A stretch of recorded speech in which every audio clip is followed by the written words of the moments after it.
Welcome to Inside Out, Mental Health at Work and in Life, where we explore why our workplaces feel the way they do and what it takes to build cultures that support genuine well-being. I'm your host, Catherine Eady, and today I'm joined by Jodie Marshall. Welcome to the show. Before we get into the topic of mental health at work and in life, though, for people meeting you for the first time, could you share a little bit about yourself? Yeah, hi Catherine. So I am the founder and managing director of a social enterprise called A Mind Apart, and we're based in South Yorkshire and we work in and around that area. I'm also a consultant and coach under my consultancy called Mantle, and there I specialise in working with the VCSE sector with particular specialism around social enterprises. So what is the VCSE sector? So the voluntary community and social enterprise sector. So Right, yes. the organisations that are often on the front line of things, I like to say. Yeah, just so people know that. Yeah. I know. So yeah, as I say, just before we started recording, I was just looking at the work that you're doing, and for anyone listening, go and check that out, and have a look. I loved your website. Really Thank you. nice and colourful. It's recently been redone, so I'm quite proud of it, and it's doing its job now, whereas it wasn't for many years. So no, highly recommend everyone reviews their website. No, that's a very good point, and it kept me there. That's the thing, because I was looking through, and then I looked at something else, and I thought I want to go and have a look at that. So it's about the engagement of it, which is great.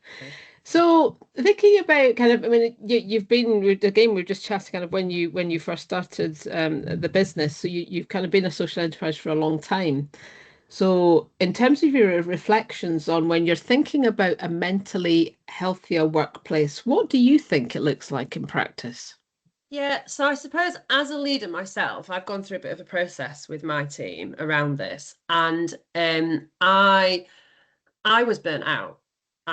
When I was in the organization, I was burnt out. I was exhausted. My team were burnt out. We were working overtime. My expectation of people was too high, and I think so. For me, now that I'm a consultant in this sector and I've been doing this work for many, many years, nearly 20 years, I feel like burnout is a really big thing in this. So a team not feeling burnt out. But for a team to not feel burnt out, the leadership needs to not be burnt out as well. So I think we often look at the team in our workspaces and we talk about, looking after them, but often the leadership is never looked after. And especially in the voluntary sector where I do a lot of my work, we often see that there are boards of directors and boards of trustees, and they're not actually supporting the organisation's leadership around that burnout. And that's really critical, actually, that they do get that support, whether it's a budget, whether it's support in, receiving coaching, wellbeing support, therapy, whatever it is they need. So I think for me, what it looks like is the team and the leadership working together on this stuff, but everybody in the organisation being able to receive the support that they need to manage their health and well-being. And I think that's the thing we sometimes forget about. Yeah, you touched on a very good point and it's actually kind of commonly known that the third sector in particular does have high levels of burnout. It's often viewed as an incredibly supportive sector to its beneficiaries, but ultimately, it comes back to the people inside the third sector organisations, whether they're charities or social enterprise. And I think it also touched on something you mentioned, which is actually very challenging and something I've come across many times in my journey in social enterprise support networks, is getting a good board. And there is so much guidance, and there's training for board members. There's helping board members to see what their role is and what involvement's required and needed. But at odds with that, it's a voluntary position. So at the same time, this is the challenges that the sector does face, that people are volunteering on boards. Often they have their own full-time jobs and their own significant levels of commitment elsewhere. So where can they bring that in to support the leadership that you're very much talking about? And I guess it's being transparent about what their role is in the organisation. Yeah. Absolutely. I think there's an element of transparency. For a social enterprise, you can have a little bit of leniency with that. So you can pay your board members to do certain things in the organization. So I think the beauty of social enterprise is that actually you can get quite creative with how you utilize your board. I'll talk about my experience with Mind Apart. For us, we deliver creative therapy as part of our service. So it was quite important. I reviewed the board probably 3 or 4 years ago, and it was quite important for me that I had a certain skill set on the board. So I've been doing it a long, long time, just getting through it with the board. But actually, what I wanted for this phase was a board that had very specific skill sets that I knew I could rely on and that actually would start to step up for stuff so that I had an exit plan at some point. And that was really important for me. So, and one of those roles was a therapist, because I realized that we have a head therapist, and we have a whole team of therapists, have, 9, 10, 11, I think it's about 11 therapists at the moment. But what I wanted was that representation on the board, because I'm not a therapist. And from a HR perspective, the book kind of rests with me as a small organization. We don't have a HR department. It's me that does the HR with some external support. So for me, actually, that was really important to have that viewpoint on the board, because when I'm talking about a contract or an individual's behavior or whatever, and taking that to the board and saying we've got problems, that therapist is there to say, well, why don't we have a conversation with them and actually remind me that they're human and bring the therapy angle. So that is really important for me. And I think it was a really critical move, actually, and it served me really well. And that therapist also steps up. So she'll step up and she'll say, why don't I talk to the individual for you? Why don't I see if I can get around it? She'll also give therapy sessions to myself or other people if we need that, because I don't want my own team giving me my therapy. We give therapy to our team. I don't want to do effective practice to my team. So I know that if I needed it, I know this individual would be able to give me that. So that, for us, it's absolutely a culture, and I needed that culture on the board. Yeah, it's a great example, actually, on your own thinking behind what you want your organization to look like in terms of a healthy perspective, not only mentally but physically as well, and the demands and workloads tie into that, of course. So thinking a bit more broadly, because you mentioned being a consultant, and actually kind of this is broader than just your organization, but where do you see organizations getting stuck right now with this? So at the moment, there is most organizations and even businesses, not just in the voluntary sector, but businesses, they're in firefighting mode because nobody's got any money. So what's happening is they're in this firefighting mode. Founders, leaders, CEOs are going above and beyond. They're exhausted. That then feeds down into their teams. And then within that, I think there's this real fear, especially with all the employment stuff that the government's throwing at organisations now. I think there's a real fear on getting things wrong. So I think there's a lot of leaders that want to implement things, but they're really worried that actually they might get those things wrong. And it might leave them in some liability, or, especially when you're a smaller business or organisation. So I think they're definitely getting stuck there. Absolutely.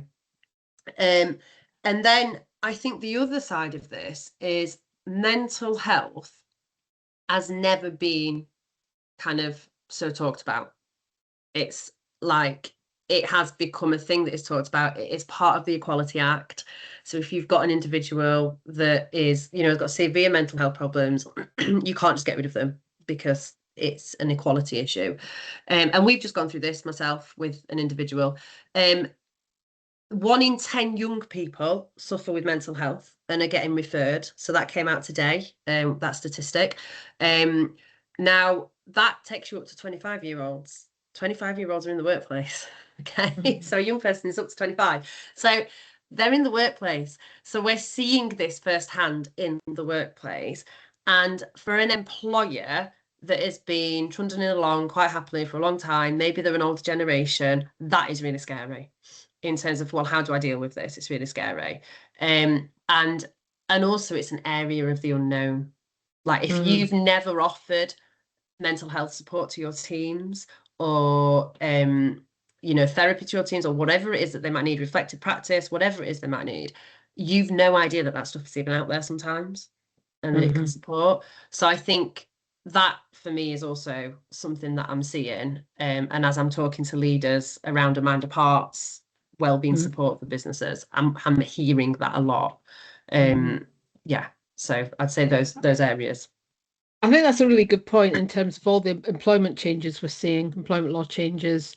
HR are extremely busy. They're burnt out themselves at the moment in dealing with lots of changes and rewriting policies, procedures. That's still ongoing. There's so much to try and keep on top of.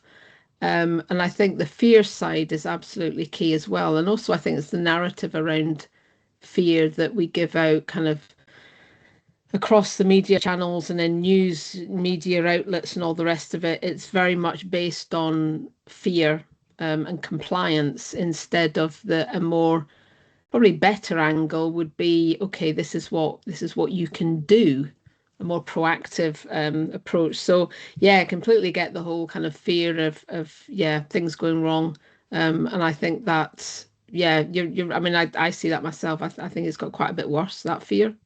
Yeah, 100%. Yeah. And you can understand why, I very recently had a situation where somebody went off with mental health. They were actually on probation with us. And straight away I was on the line to the HR support. What can I, can't I do? And it's frustrating. And the HR guy on the other end literally said to me, I don't think this is very helpful, but he literally said to me, I'd never employ anybody right now.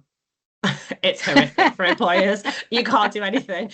You just come off the phone and you go, great, I've got to be really creative here. Yeah. Like I've got to be really, really creative. It all worked out, like, in the end for us and the individual, and it was fine. But that was a real, there was a real fear there for me that it was going to cost me a lot of money, that I was going to have no outputs in a very small organization where I've already got kind of a staff change happening at the moment. And that was really real. And I think so. I don't think we can forget that. And certainly as a consultant, when I'm working with these organizations, they're saying similar stuff to me. But yeah, I've got an organization I'm working with at the moment, and I'm giving leadership coaching to the CEO, and then the team are having some reflective practice, and then she's selected key people for some one-to-one therapy, because the organization's gone through quite a big change that's left a lot of trauma. She said to me that she went to her team and she said, right, we're going to offer you this, and we're going to pay for it. And the team were just like, what? Like, absolutely wanted it, but also just didn't get. Like, you're doing what? You're looking after our well-being? What? A big surprise. Like, just didn't get it. And the feedback, I mean, we've only been doing it a couple of months, and the feedback from them is phenomenal. So for me, that tells you this stuff is absolutely needed, but it's needed so much that teams don't even understand that it's needed or what it is. Yeah. Well, the one thing that stood out there when you were talking about that is distrust. People are so fearful that they go into they question someone being genuinely supportive as if it's something that's come out from nowhere. And something else you touched on there with I had a similar conversation with HR support, because we've got to remember, everyone listening here, SMEs are the backbone of the UK's economy. But SMEs also, as you say, generally don't have HR departments. They might have an HR role, one person at most, but for a lot of us, we're having to go outside support and help. And I had a similar answer to your answer, but it was a few years ago. I wouldn't employ anyone. So it just shows you how long this has actually been going on post-COVID. And I've had conversations with HR support indicating to me that things are very difficult and challenging. And the first thing, I'm sitting there going, this is really putting me off.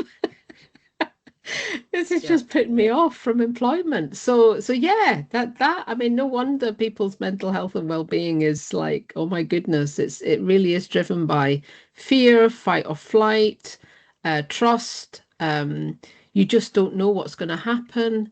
And the rights from day one, obviously, that's bringing in a lot more fear as well because you've got your probation period you talked about. What does that now look like? Which actually is And irrelevant if somebody goes off sick, by the way. It makes no yeah, difference that they're on probation, as I learned yeah, recently. So sorry, why do we have probation? yeah, No difference. So yeah, yeah. yeah. And that also actually, you've touched on something important there, confusion. Yeah, 100%. Absolutely. So it isn't, I think it is important for an SME to if you are going to employ people, to find a way of getting that HR support, even if it's through your chamber. So you know Yeah, that, and that's how we get ours. We are a yeah, chamber member in our city, and that's how I get my support. It's how I get all my documents. I know they're up to date.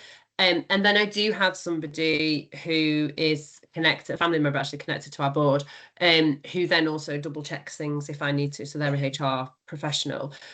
So it's really important. Like, there are ways that you can get that support for free, especially if you're a voluntary organisation.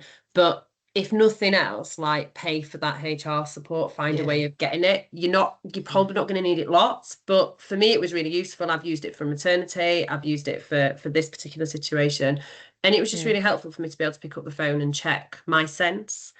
yeah, And yeah. you know, yeah, and ACOS, is it? They're quite good for free ACAS, support. Yeah, ACAS, that's the one. ACAS, ACAS, yeah, ACOS, yeah, yeah, yeah, ACAS, yeah. yeah, They're quite good for free yeah, support as well. yeah, So yeah. they've been recommended to me a few times. No, you're absolutely right, because I'm not HR either, and Mm, I was very much reliant on deciphering and under. I mean, obviously, we can all read the legal stuff that's happening, but well, what does it actually look like in practice, and what does it mean for us? We do need that professional HR, yeah, somebody who's really, really switched on to this yeah. kind of stuff to support us, in a good way. Yes, Again, yeah, not leaning exactly. towards that negativity Yeah, that we keep hearing far too much about. We need to try and think, we need to flip it round yeah. and speak about kind of this support as a positive thing to be reaching out for, not as Yeah. a negative thing. Yeah, absolutely. And if Um, you can get those processes in place that enable that support, then yeah. actually you're not going to have major issues. So I have got other staff members, just because of the nature of what we do, we attract lived experience quite a lot. Mm, So I've got mm, managers and other staff members that have gone through health and wellbeing stuff. And actually, when I've known that is happening, it's been a conversation right there and then, right, let's sit down, let's talk about this. What can we do? How can we support? If somebody has had some sick days, and I've picked those up quite quickly, then it's right, let's get together, let's have this chat. Let me find out where you're at. How can we support you more on this? And I just think if you can do that and put those processes in place, yes, it takes away your time in that immediate moment, but long mm. term, you're saving money, you're increasing outputs, and you're actually you can then say I'm a supportive employer because I'm supporting my Yes. team. So I think Yeah. that's really important for me, because we've just because of the nature of our work, we work in Mm. arts, health, education. Like, a lot of artists are neurodiverse. That is just the Yes. reality of my world, Yeah. so I have, most of my staff often are neurodiverse in some way. So we've had to learn, and we work with neurodiverse people. So if I'm Yeah. working with them, but then I can't support my own staff, there's something really fundamentally wrong in that, I think. Yeah. Um, Yeah. so I think for me that's really important, that you get to Yeah. grips with that, really. Yeah, no, absolutely touched on really really something important. Now this might kind of connect with what we've already talked about, but maybe a bit more specific. What pressures or blind spots do you wish leaders did pay more attention to? Does it connect with where organizations are getting stuck, or are you thinking a little bit differently with this one? So I think there is a connection.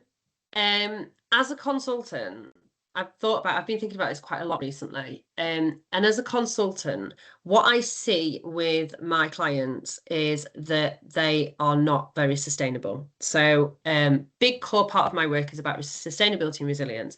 And that is from top to bottom. So from board right through to staff. And that includes all areas of a business that you can think about. So HR. So I look at the HR, I look at the board, the governance, the finances, everything. Because in my view, it all interconnects. So if you've got a financially unsustainable organization, you are never going to invest in the health and well-being of your team because you are consistently firefighting and that's what becomes priority. And whereas, we'd like to think that it isn't the first thing that gets dropped if a budget is low, it is. Learning and development, growth, health and well-being, that all gets dropped. Okay, training, it all gets dropped, right? So actually, if you can create an organization or an SME or a business that is sustainable, where you've got control of that money that's coming in, so you're not just tick boxing for funders, you're not just tick boxing for procurement, but you've actually got an area of your trade that maybe is business to customer, because sometimes that can be. If you've got an area of your trade that helps to sustain your business and is bringing in some profit, you can reinvest that profit back into your staff. You're not doing, as a social enterprise, you're not doing anything against your articles because they are part of your community. And in order to work with your community, you need to invest in your team, right?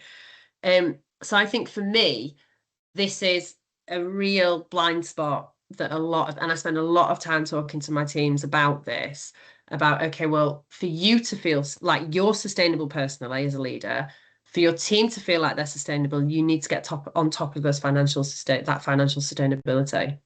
If you can start there, the other stuff then you can work on without worrying about paying the bills and keeping a roof over your head, right? So I think we forget that, and we, instead of thinking long term, and SMEs do this as well, instead of thinking long term, we're too busy thinking about the short term, and we're not allowing ourselves any space to think about the long term. And that's really hard. And it's hard for an individual to hear. When I say that to my clients, it's really hard for them to hear that because they're in the moment. But I've been in the moment. You don't get out of it by staying in that moment. You just don't. You get out of it by taking a risk, right? And that risk to a corporate business isn't even a risk. It's just what you do. But to an SME, it's a risk because as the leader, you're holding everything. But you have to take a step away from it all, sort your own head out, sort your own finances out, and then you can actually then invest in the team that you've got and grow them and support them.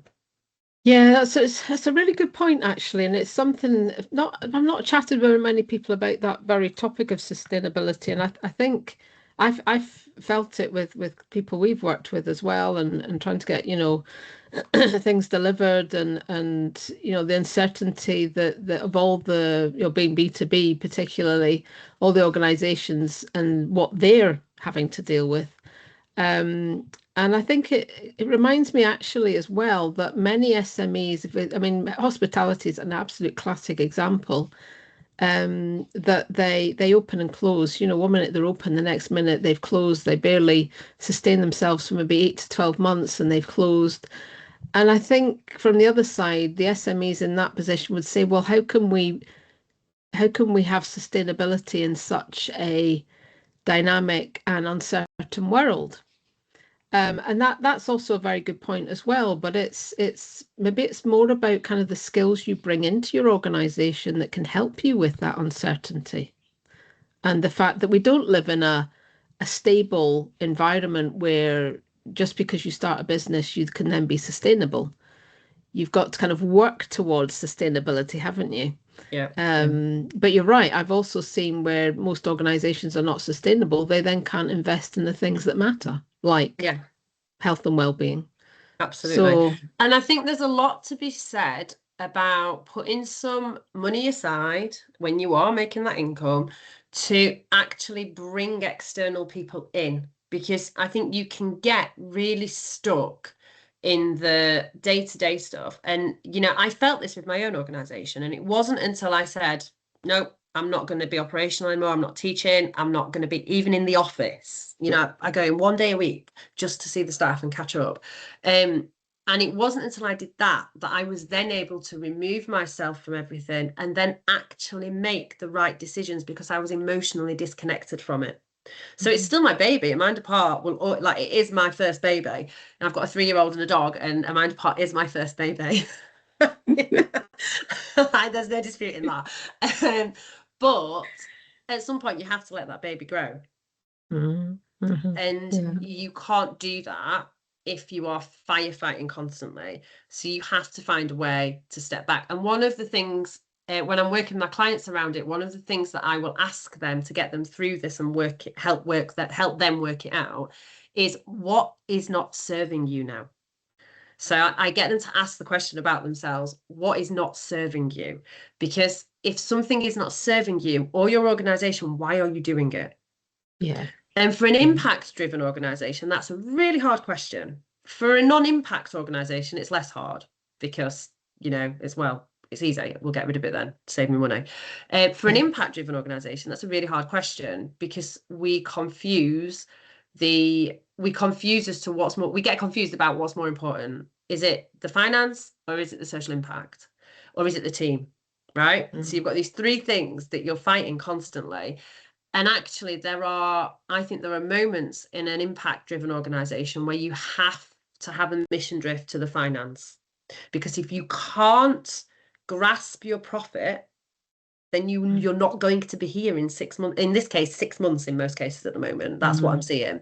You're not going to be here in 6 months, because so it's irrelevant. So isn't it better to stop that impact temporarily whilst you sort this out? And then in 6 months' time, you pick it back up again, because you've got the money in the bank to do it. Yeah.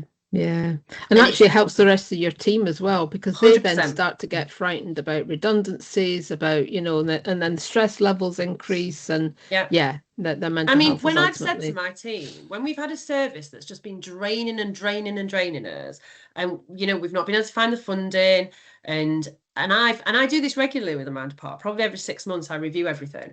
And I've like looked at the services and I've said, it's just not working. And they're like, yeah, but we've got two or three kids on it. It's irrelevant. It's not working. Like, put those kids somewhere else. How else can we support those kids? Right. Yeah.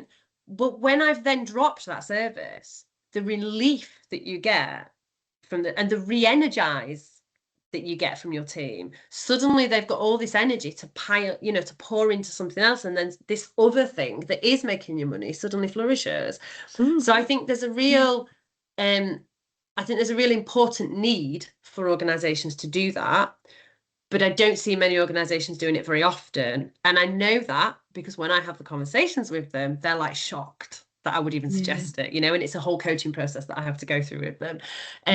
But fundamentally, if it's not serving you as a leader or your organization, why are you doing it? It's a very, very good point, and something that's not ever had chatted about on this podcast around that. But I think, I think the amount of things I've dropped over the last 14 years, not as long as yourself, Jodie, but yes, I've had things on the website, I've pulled them off, put something else back on, I give it probably like yourself, you maybe give it a period of time to see what if it's going to be adopted and people are going to want to do it. If it's not, remove it. But you do get that pushback, oh, give it a little bit more time, or we're just not reaching. Another one that comes up is we're not reaching the right people, or we're not getting the information out to a wide enough audience.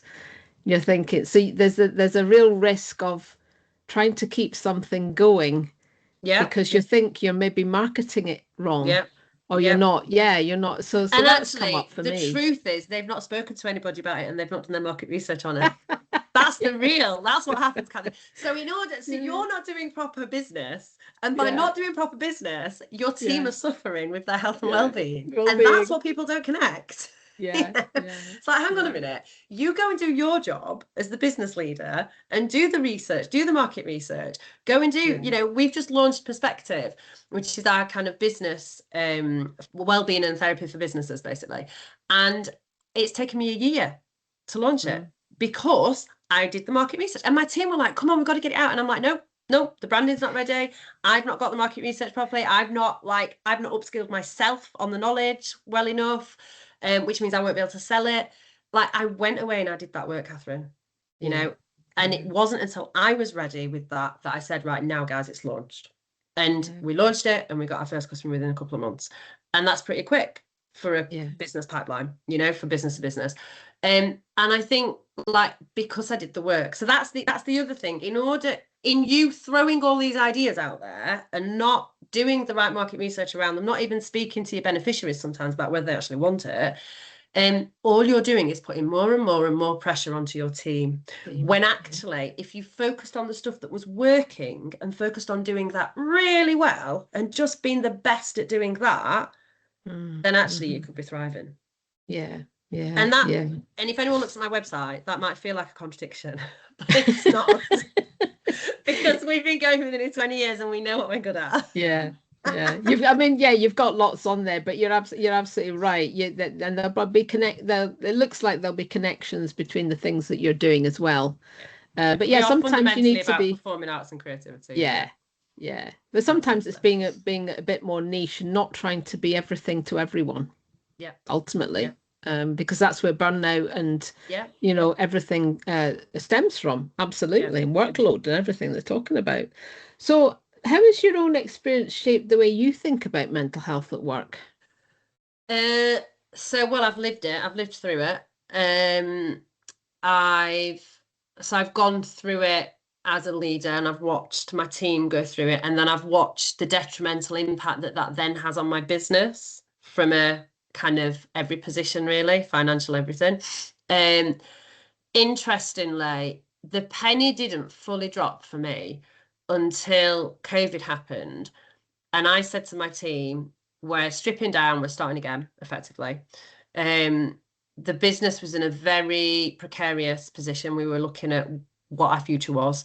And I owed money to freelancers that needed paying because, they'd left and lots of reasons. So I said to the team, I'm not going to teach or anything. So I'm going to be on the business. I went and got a second job because that usually helps me to not get pulled into certain things in a mind apart. I was very aware that my founder syndrome was playing a role in all of this as well. So I call it founder syndrome when a founder is kind of still wanting that vision from 10 years ago, and actually it needs to move, and pulled myself back and worked on strategy, worked on fundraising, and kept an eye on the accounts and things like that.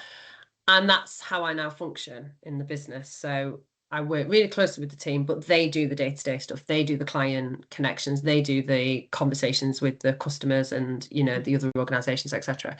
And that the penny dropped there because what happened was we then flourished.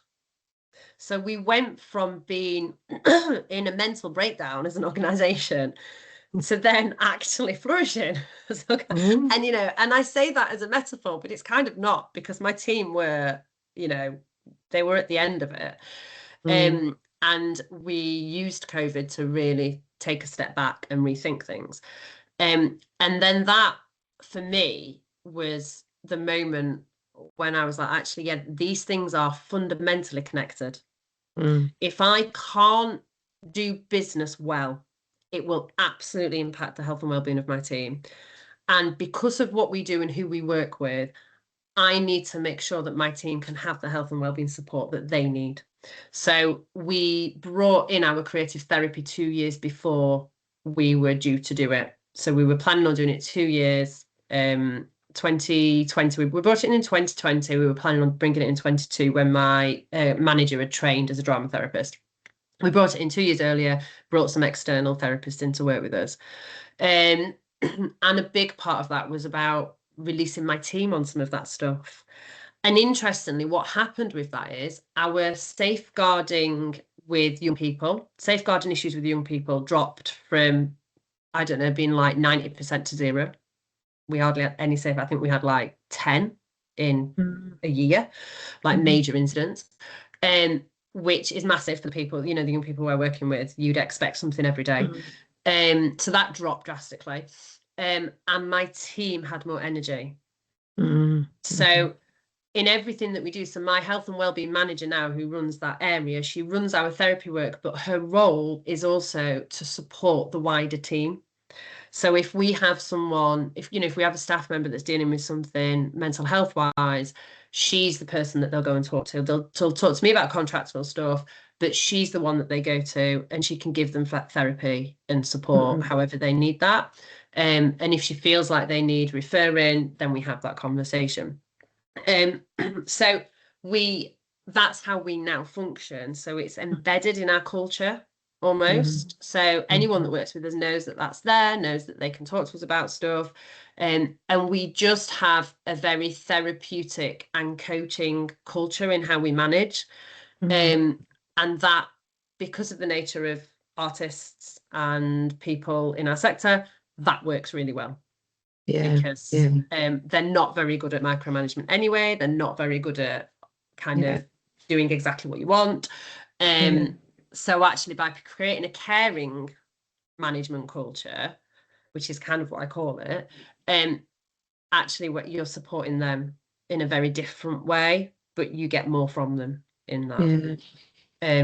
So yes, I think having lived through that and developed our own way of working, I can fully see the benefit of it.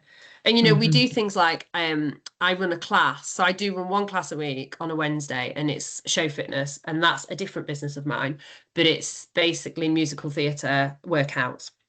And I run that on a Wednesday, and I give that free to anybody that works with us, so they can come to that for free, because there's it's a paid for service, but for anyone that works with us, they can have it for free. Because for me, that's about us being able to give something to our team. Look, come for a workout, come and get your physical well-being, as well as your mental well-being. And then we do the same with our reflective practice. We run that for our staff, but then people can pay to join us on that as well. But our staff get it for free. Yeah, and I mean, it's an interesting one, that, because we've worked with a number of kind of the sector theatres and Edinburgh Festival and different organisations like that, and it is quite different. Yeah, the people are quite kind of want autonomy, independent working, and the ideas that they bring are numerous. So there is in the kind of sector you're in a different way of working, and you've had to kind of adapt to that and bring out the best in everyone, really. Yeah, that's absolutely often what it's about, isn't it? Yeah, absolutely. So if you could change one thing that would improve people's daily working lives, what do you think that would be? And often that one thing does have a ripple effect onto lots of other things. What are you seeing, particularly maybe at the moment, that we need to be focusing on that could change other things for people, just as a byproduct? So neurodiversity is a big topic at the moment. And I think employers and small businesses feel a little bit worried about it, especially if you are not neurodiverse yourself. Because suddenly the figures we're hearing seem really big and feel like they've almost come out of nowhere. But I think there's something in not panicking if you've got someone who's neurodiverse, and actually learning to work with your team as individuals and not expect the same from everybody. So I have very high expectations into certain things, in terms of certain things from my team. I work at a phenomenal rate that I can do kind of what somebody else will do in 2 days, I can do in half a day, because it's just, I've always done lots of things. It's just how I function. So for me, when I've got someone who's neurodiverse, I have to remember, okay, what I can deliver is not the same as what they can deliver. So, and there's a reason that I'm the leader and they're not. So I need to enable that support and make sure that that role they're doing the role I need them to do, but actually it's supporting their health and well-being as well. Because if I push too hard on certain things at certain points, they might crack and then I haven't got a role, right? No one's doing it. So I think it's understanding your team as individuals and not just as your team, and really bringing them in as they do or don't want to be brought into things. So, you know, some are just quite happy to work. And some of that includes flexi working, it might include hybrid working, but fundamentally being open to those conversations and asking them, how can I help you? So when I've got a member that is ill or, you know, is struggling with something, the first question I will ask them is, what can I do to help? How can I help you to do your job? Yeah. So I think that's the first thing, to not be scared of those conversations. You're not doing anything illegal in having those conversations with them. You know, what you're saying is, I want to support you in the workplace. From an equality perspective, it's the best thing you can do. Yeah, absolutely. Yeah. But we don't, because we're so scared of saying the wrong thing. But if you're letting them lead, you're not saying the wrong thing. Yeah. Right. Yeah. You're listening and you're saying, okay, I want to support that and I want to adapt so that you can work here. Okay. So that's the first thing. And then I think the other thing is that to get some external support around this. So I think traditionally it often sits in that traditional HR space, but I don't think this is always HR. So as I've already alluded to, I think there's a bigger picture here that we ignore. So for me, it's about actually like, what external support can you get that might not be HR? Maybe they're creative. Maybe it's about partnering with a gym so that your team can have free access or discounted access to a gym, you know? Like, what other things can you do to support your team, especially as an SME, because often you're not paying them the high rates. So actually, what else can you offer that is going to offset the fact that you're not paying really high salary that they could get in maybe corporate, right? So I think for me, being creative in all of that and not just leaving that as a HR role, because I don't think it is. I think it has to be a full organizational role. Yeah. No, you're absolutely right. There are specific things for HR, and then there are things for other that we reach out to for other And I reasons. think it's interesting that the government wrote the white paper on back in January on health and wellbeing in the workplace.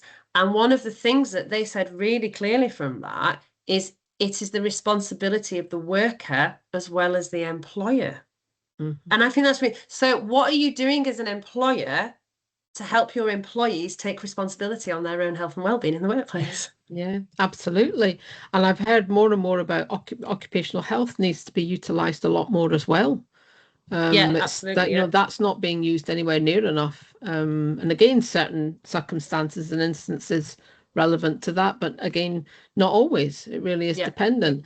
Just touching back on something you were saying about, and I come across, and I talk about this myself a lot, about how we expect people to do the same thing in the same number of hours as other people. I mean, it comes down to, you know, your standard 40-hour working week that goes back, you know, decades.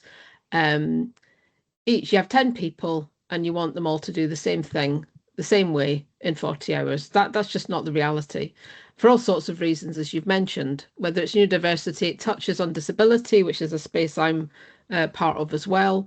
And I think, yeah, there is still too much focus on people being able to do a similar amount of things in the same time, just because that's what we need, rather than what the needs are of the individual people. So it's a very good point that we need to revisit regularly and almost kind of debunk this notion that everyone does the same thing in the same way in the same amount of time. It just doesn't, it's not going to happen.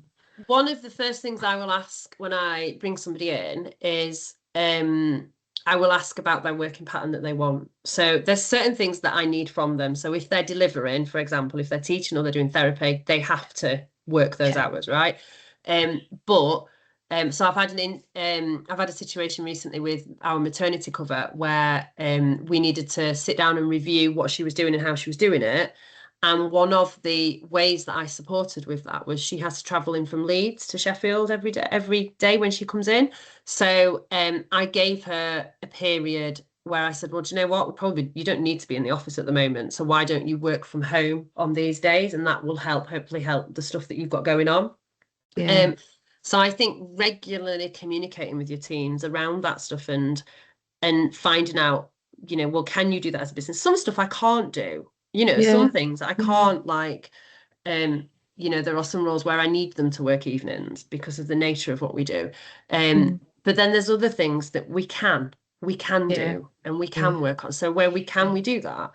And I Yeah. think that for me is really important that, I mean, at the end of the day, that's about really good recruitment practices. yeah, Because it's about getting the right, it's about saying to the person, there's that evening work or whatever, and making sure, you know, the person has at that point when they're applying to be able to go, actually, I can't do evenings, so I really shouldn't be applying for this role in the first place. yeah, You absolutely. know, so yeah, absolutely right.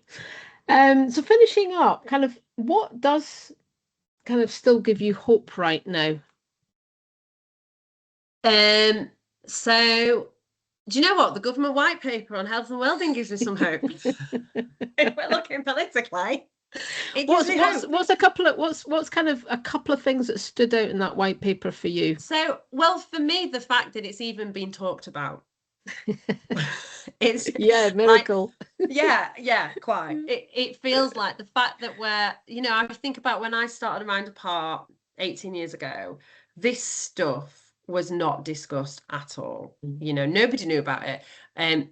You know, we've been one of the reasons we did so well during COVID is because we'd been doing this stuff for so many years that as soon as people started to talk about it, we had 10, 15 years of experience of doing it. So we were like, hang on, we're doing it, we're over here. And then people wanted to fund that. So I think there are organizations like ours and others that are doing some phenomenal stuff around this.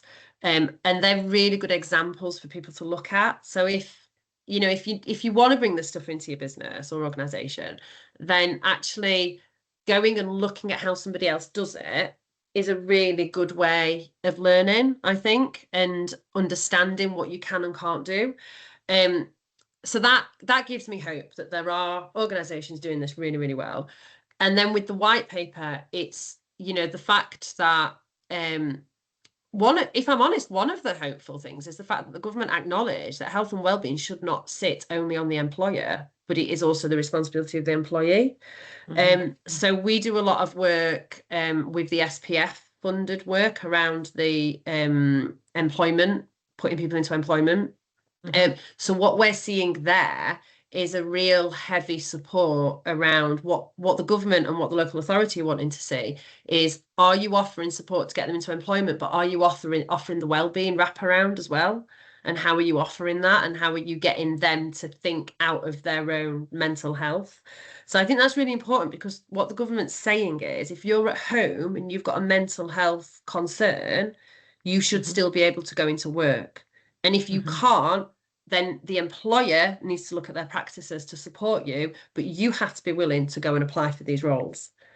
You know, the emphasis is on, and I think that's really important because I think if not, we are, especially with the number of people off work with mental health, we are in the danger, a real danger zone of being a benefit owned country.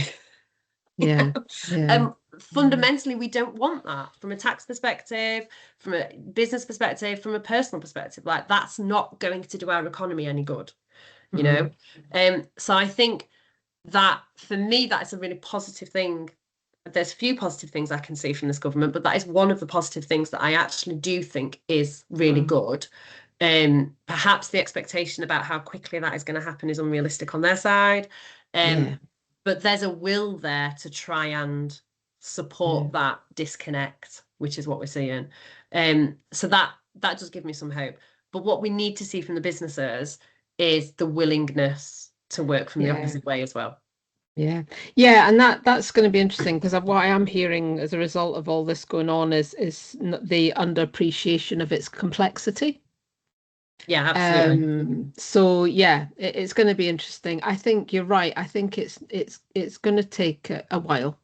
I think we mustn't be, you know, under the impression this is, oh, we just get all these people back into work. It's just doesn't not going to work that way. No.